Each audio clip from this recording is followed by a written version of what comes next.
like to call VC Chaudhary sir to please come on the stage and give few lines about the audience for motivating them. VC sir, please come on the stage. Give a big round of applause for VC sir. आदरणीय इस department के विभागाध्यक्ष और सम्मानीय हमारे विद्वान शिक्षकगण, प्रिय छात्र छात्राओं, आज के जीवन में ये सबसे बड़ी समस्या है कि अगर किसी चीज का अगर आपको जानकारी है, हम कैसे प्रेजेंट करेंगे, यही सबसे बड़ी समस्या है। तो इस पर ये जो कार्यक्रम आपका चल रहा है कि आप जो यही शिक्षा नीति है, उस शिक्षा नीति को किस प्रकार से प्रेजेंट कर सकते हैं और ऐसा प्रेजेंट करना है कि वह हूबहू वह उसके सही स्किल पर वो आ पाए।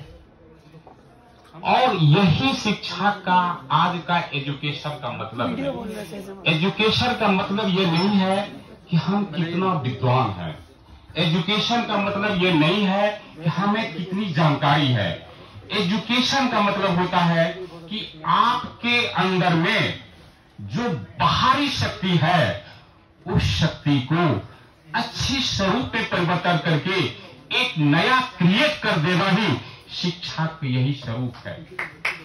और आज की जो शिक्षा है वह कला, विज्ञान और टेक्नोलॉजी पर ही निर्भर है। और आज की जो शिक्षा प्रणाली है वह किताबों पर निर्भर नहीं है। आप जो बुक अध्ययन करते हैं वह एक शिक्षक है, इसको मानना पड़ेगा। और जो शिक्षक है वही आज का बुक, इसको मानना पड़ेगा। और जो शिक्षक जो होती है, पहले बुक का लोग अध्ययन करते थे और अपनी विद्वता को वह एक शिक्षक रूप में प्रस्तुत करते थे। लेकिन आज का जो इनोवेशन है, जिसको कहते हैं नवाचार कहते हैं, हम नवाचार को किस प्रकार से प्रेजेंट करेंगे, तो कुछ बातों पर आपको ध्यान देना है। अगर आपको आज की शिक्षा प्रणाली को अध्ययन करना है तो सबसे पहले आपको टीचिंग एंड लर्निंग को समझना होगा। टीचिंग लर्निंग क्या होता है कि पहले लोग क्या होते थे, शिक्षक के द्वारा जो कुछ भी दिया जाता था हम उसको अच्छे ढंग से प्रस्तुतिकरण के आधार पर उसको नॉलेज प्राप्त कर लेते थे। लेकिन आज का जो टीचिंग लर्निंग जो मेथड बना है, इनोवेशन के अंतर्गत में यह बताया गया है कि टीचिंग का अर्थ होता है स्किल डेवलपमेंट करना होता है। स्किल डेवलपमेंट क्या होता है कि जब किसी आपका, अगर आप साइंस के स्टूडेंट हैं, आप अपने अपने विभाग के सब्जेक्ट हैं, तो आप कैसे इसको अध्ययन करेंगे। वो अध्ययन क्या होता था, शिक्षक बता देते, इसको नोट उतार लेते, नहीं है। अब क्या है कि जो भी सब्जेक्ट आपके सिलेबस के अंतर्गत में दिया गया है, उस सिलेबस को कैसे अध्ययन करना है। आज का जो नॉलेज है वह नॉलेज सिलेबस बेस पर है, बुक बेस पर नहीं, सिलेबस बेस पर है। अगर अध्ययन करना चाहते हैं, सिलेबस के स्तर को ही आगे बढ़ाना है, नॉलेज का स्तर को नहीं बढ़ाना। जो सिलेबस का स्तर को आगे बढ़ाया वही उसके पास नॉलेज है। नॉलेज क्या है, अगर आप बुक अध्ययन करते हैं, जो भी आपको स्टडी दिया गया है, आप कैसे इसको प्रस्तुत करेंगे। ये बताया गया है कि जो भी विषय दिया गया है उसको विस्तार से अध्ययन नहीं करना है। कैसे अध्ययन करना है, कंप्रीहेंशन, जो निचोड़ उसका जो विषय का जो बुक में है वह निचोड़ निकाल के और उसी पर आपको स्किल डेवलपमेंट करना है।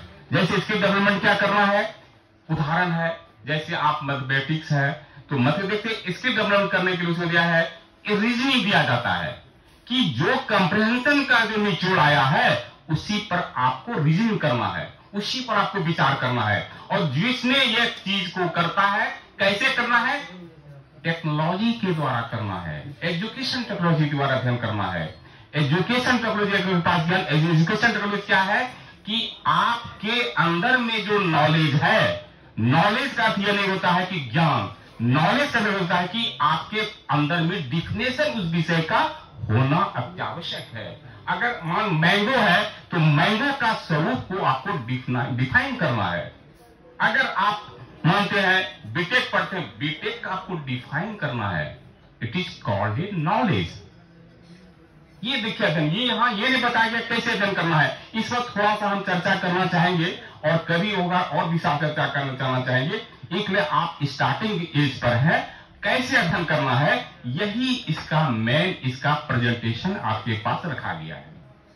तो आप अध्ययन जब करेंगे कैसे अध्ययन करना है, छोटा बड़ा को छोटा स्वरूप करके इस पर एनालिसिस करना है, मैथमेटिकल ढंग से करना है, साइंस ढंग से करना है, टेक्नोलॉजी ढंग से करना है और मैथमेटिकल ढंग से करना है, और फिर आपको सोशल साइंस के रूप में करना है। ये सारे जब आप नॉलेज करेंगे तभी उसके कंक्लूजन, इसी को नॉलेज कहा गया है। पहला देखना है, अगर के पास जब नॉलेज होंगे तो आपके अंदर में उस विषय के बढ़ने की शक्ति बढ़ जाती है। क्या बढ़ जाए? आपको एनालिसिस करने की शक्ति बढ़ जाएगी।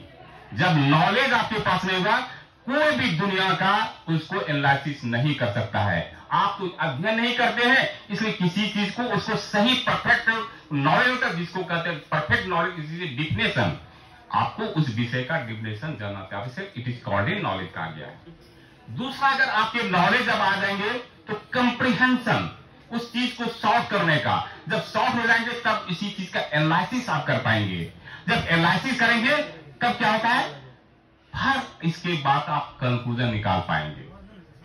तो आप समझ रहे हैं कि इट इज कॉल्ड ए, जिसको कहते हैं ज्ञानात्मक कहा जाता है। इसलिए आप एक छात्र के नाते से इसके माध्यम से ये कहना चाहते हैं, अगर आपको अच्छा अगर बनना है, अगर नवाचार करना है, अच्छा नॉलेज करना है, तो उस विषय को अध्ययन करना आपको अत्यावश्यक है। अध्ययन करने के आधार पर कैसे अध्ययन करना है, सबसे पहले उस विषय के बारे में अच्छे तरीके से जानकारी लेना है।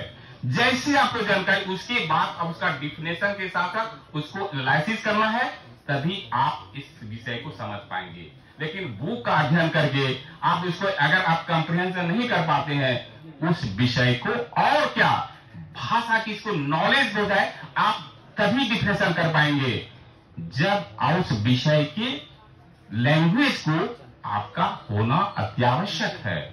लैंग्वेज कैसे, जब आप बार बार किसी चीज को कंप्रीहेंशन कर तभी आपकी नॉलेज आएंगे, तभी आप किसी विषय के आप उस सब्जेक्ट के उस आपके लैंग्वेज को पकड़ पाएंगे। तो और भी ऐसी बातें हैं, ये जब सारी बातें आपके पास आएंगे तभी आप अच्छे तरीके विषय का अध्ययन कर पाएंगे। दूसरा, ये आप कहना चाहते हैं, अगर आपको अच्छा करना है तो विषय वस्तु का अध्ययन नहीं करना है, सिलेबस के अंतर्गत में जो भी बातें दी गई है उसको अच्छे तरीके से नॉलेज में ले लेना ही